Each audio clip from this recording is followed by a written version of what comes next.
बाबा मो पाख छाड़िकी जीवनी केन रे कांद बुबाड़ी फाटी पड़ुछि गाँ परिवेश जेजे बापा दशा कर्म आरपारी को चलीगला नाती। बालेश्वर जिला खैरा थाना सारुंगा पंचायत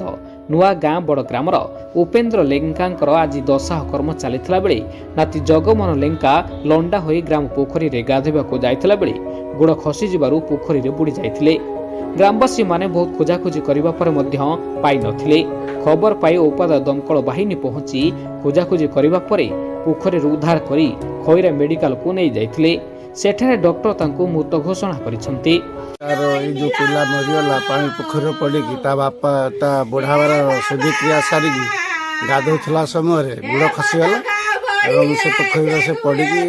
प्राय 1 घंटार ऊर्ध बुड़ीकी रहा खोजा खोजी आम कलु पाइलु ना।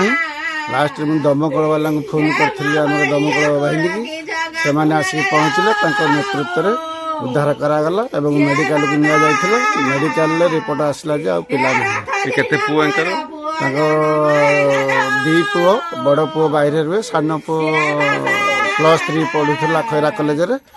तार एपरी अवस्था है जे।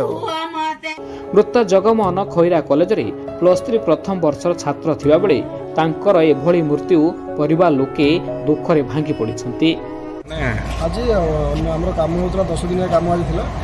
आम गाधोक सब पोखरी आसुलु आ समस्त गाधोक पोखरी पोखरी ब्राह्मण पोखरी कहते गाधोक सब आसलु आ गाधला भर से तलू मैंने जस्ट टे तलू था गोड़ मत खसी जाइए कौन बहुत रिसेंट खोला होता तो पोखरी गाधो 7-8 जन गाधो सी अलग तुठ थे आम अलग तुठ थी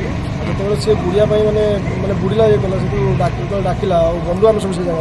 15-20 जन भी गलु 40-45 मिनट भाया खोजिलु से जो तले जो खोला जाइए बसीगला भर आउ पाइलुनि तापर फायर वाला भी आसिले बहुत खोजाखोजी कला